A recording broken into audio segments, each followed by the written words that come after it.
Bienvenue dans le royaume intérieur et je suis Julie Deka pour ceux qui ne me connaissent pas encore.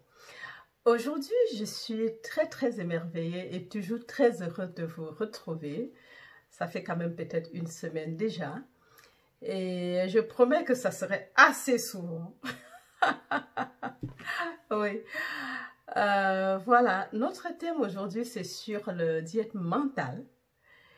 Et je vais prendre deux exemples. D'abord, un exemple qui vient de Neville et un autre exemple sera tiré de la Bible, dans l'évangile des Jean avec Jésus-Christ. Voilà. Alors, sans plus tarder, si tu me regardes pour la première fois, n'oublie pas de t'abonner, mais si tu le fais, n'oublie pas d'activer la cloche de notification afin de ne pas rater mes prochaines publications. Voilà, nous sommes là pour le réveil de la francophonie en 2021. Voilà, alors, aujourd'hui nous allons parler du diète mentale à Genève. D'abord, quand on parle de diète, c'est quoi un diète mental? Nous devons comprendre que nous parlons de la conscience qui est toute réalité. La conscience est l'unique réalité. En dehors d'elle, il n'y a rien d'autre. Dans l'Ancien Testament, ils ont appelé Dieu. Écoute, ô Israël, le Seigneur, votre Dieu ou notre Dieu est unique. Il est le Dieu dans les cieux, mais pas en altitude. Mais il est aussi le Dieu sur la terre. Dans les cieux, c'est dans l'invisible. Et sur la terre, c'est ce que nous voyons. En fait, c'est ça que ça veut dire. Donc, la conscience est toute chose. Et par rapport à notre dernier message, nous avons vu que tout ce que nous ingurgitons comme message, nous les gardons dans la conscience. Tout ce que nous faisons, nous acceptons comme vrai, ces messages sont stockés dans la conscience, parce que c'est elle l'unique réalité, pas dans ce corps. Bien sûr, parce que le corps sans Julie Deka n'est rien du tout. Nous le savons très bien, que le corps sans Julie Deka ne vit pas. On va dire qu'elle est morte. Donc le corps, ça sera un cadavre. Donc c'est Julie Deka qui fait vivre ce corps. Et la Julie Deka, pas le, est unie à Dieu, a pour conscience et conscience divine individualisée. Julie Deka est être divine individualisé au divin, parce que c'est un être individualisé, autant pour moi. Alors, quand on parle de diète mentale, la dernière fois, on a parlé de la révision, on révise le passé. Mais qu'est-ce qu'on révise dans le passé? Nous révisons des programmes que nous avons stockés, mais qui inconsciemment, parce que nous pensons ou nous pensions, parce que maintenant on ne devrait plus penser que le passé est passé, mais le passé et le futur est un tout maintenant. Nous pouvons interagir avec notre futur et par l'imagination, créativement, en créant, et par la révision, en allant remplacer le programme sous-jacent dans notre conscience par un nouveau programme qui, dès l'instant présent, prendrait effet et fera fonctionner notre engin et toute notre vie. Voilà. Alors, Neville, quand il parlait de diète mentale, parce que ça, nous devons le faire, nous tous, si on est qui sommes sur ce chemin, on n'a pas de choix. Il n'y a pas d'autre alternative. C'est en fait aussi une forme de revision. Mais ce n'est pas nécessairement ce que nous avons fait, parce qu'en fait, tout ce que nous avons absorbé comme information, depuis le ventre de la maternelle jusqu'à aujourd'hui, est stocké, et c'est ça qui fait fonctionner notre vie. C'est ça qui rythme notre vie. Maintenant, quand on est sur le chemin spirituel, on ne peut pas être en même temps sur le chemin spirituel et vivre encore selon la chair. On parle de l'homme naturel et l'homme, l'être spirituel. Neville a pris un exemple. Il a raconté une histoire que chez eux, à la Barbade, quand il était encore petit garçon, ils étaient une grande famille et ils élevaient des canards. Étant donné qu'ils vivaient sur l'île, la nourriture normale était une denrée rare et très chère. Alors, comment ils élevaient leurs canards? Ils nourrissaient, ce qui était le moins cher, c'était des poissons. Donc, ils nourrissaient les canards par le poisson. Matin, midi, soir, donc ils étaient, et c'était costaud. Mais seulement parce que ces canards ne se nourrissaient que des poissons, n'étaient des oiseaux qu'à l'apparence. Ils avaient l'apparence des oiseaux. Mais en réalité, si tu les cuisais, tu avais des poissons à table. Pas de canard, pas d'oiseau. Comme on doit le penser, parce que l'oiseau n'est pas fait pour manger de la viande, pour être carnivore.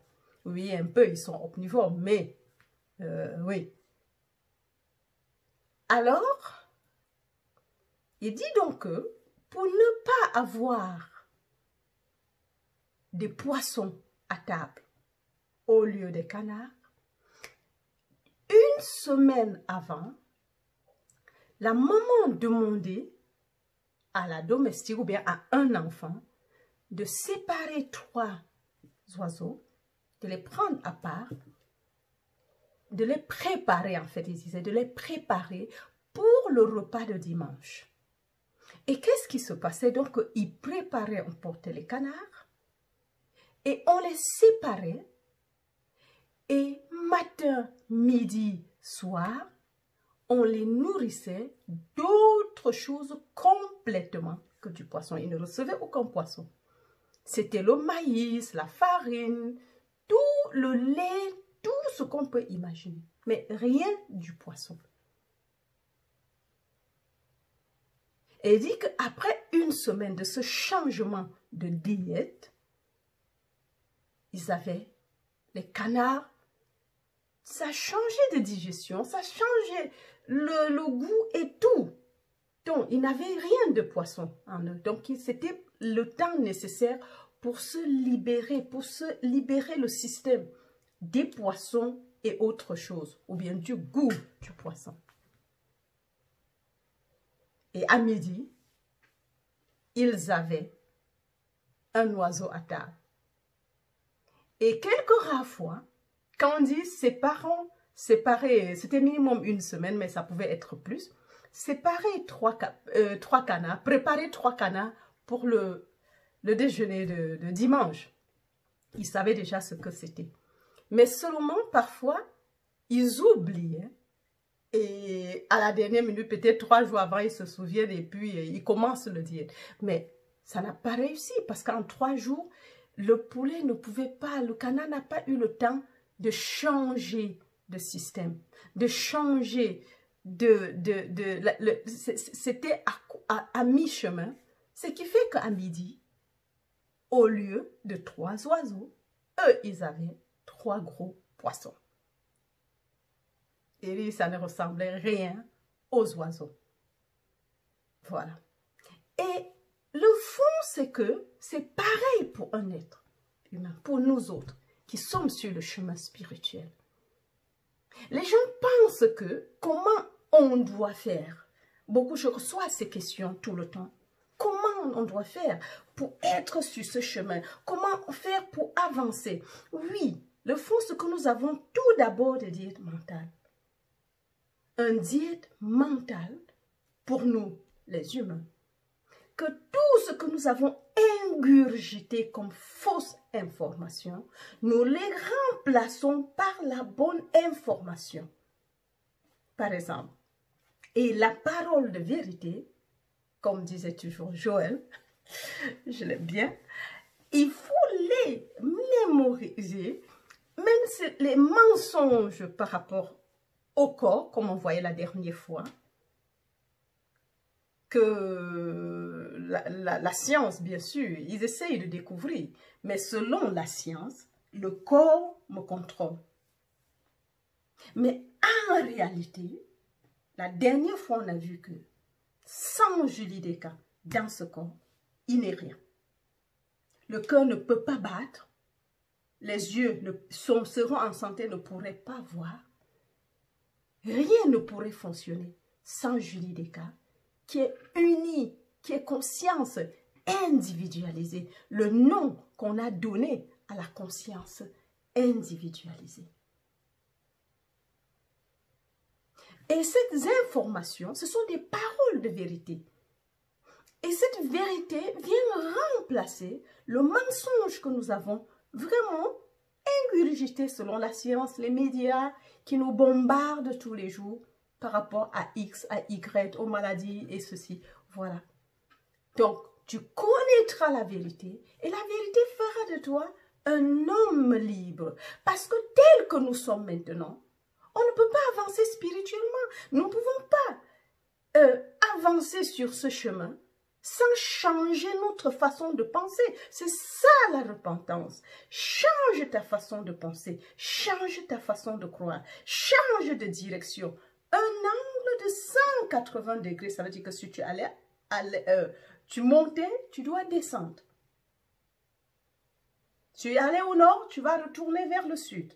Vraiment direction diamétralement opposée. Parce que le monde, on ne peut pas servir le monde, vivre comme le monde le dit et avancer sur ce chemin spirituel. Nous avons été formatés par nos familles, formatés par l'école, formatés par les médias, formatés par tous les systèmes. Et même déjà la culture, elle nous formate. Et pensant que nous étions des humains, on a suivi toutes ces choses. Et aujourd'hui, quand on comprend la réalité de qui nous sommes réellement, on commence à faire le chemin retour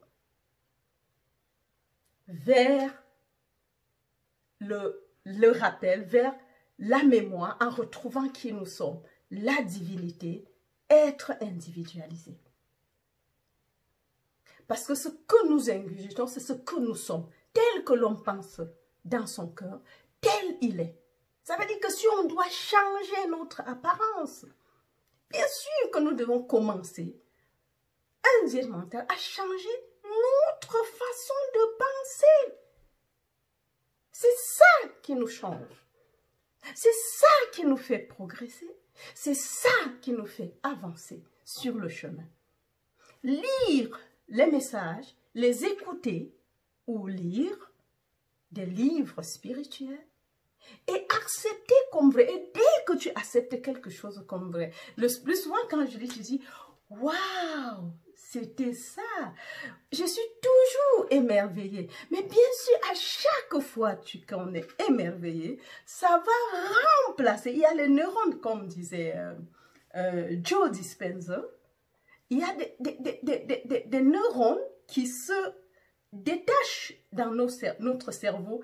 Et parce que en fait, ça forme des nœuds, des synapses et tout. Et une vérité bien acceptée transforme et ça forme des schémas en fait. Des schémas ou bien des liaisons. Et une vérité va changer le fonctionnement des synapses. Ça va même faire disparaître certains qui étaient inutiles. Et c'est pour ça qu'une information peut disparaître. Mais c'est dans le cerveau.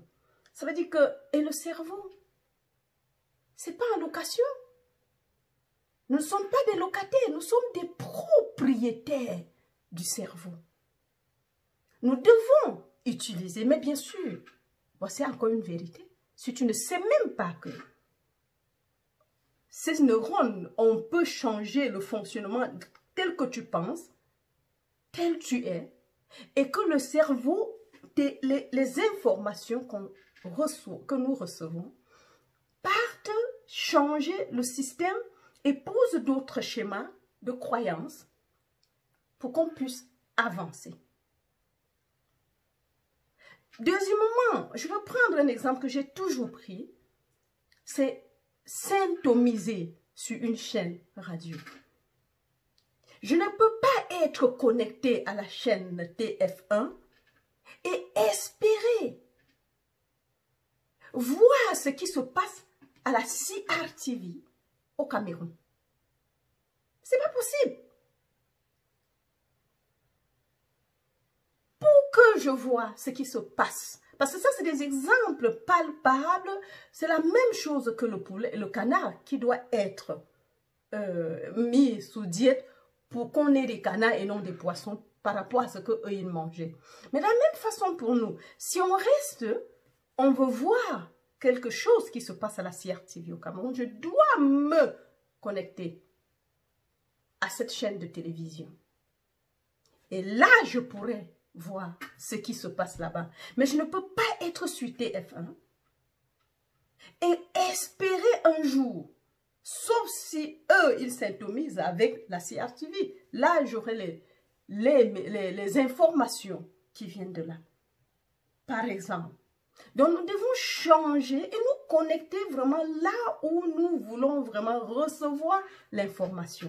C'est comme des chaînes radio. Si je syntomise, je crois que c'est syntomisé sur FM 94, je ne pourrai jamais écouter les informations, la musique qui coule sur FM 95 ou bien sur RTL, par exemple.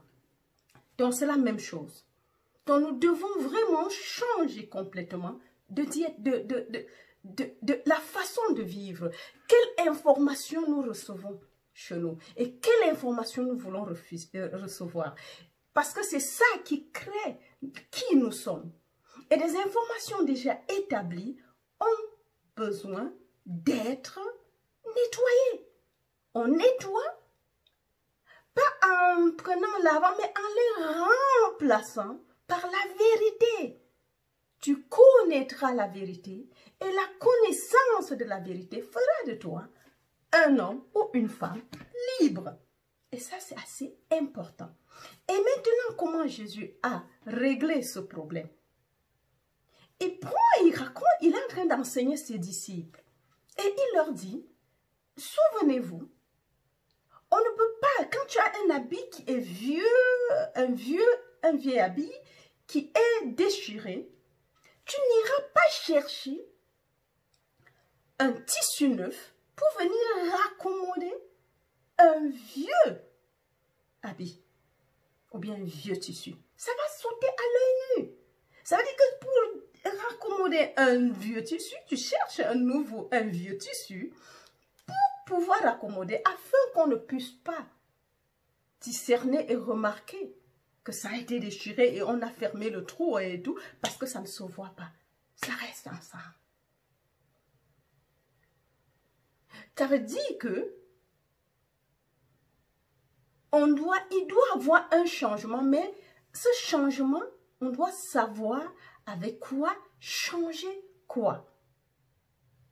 Et de la même façon, il dit, de la même façon, on ne met pas du vin nouveau dans les vieilles outres.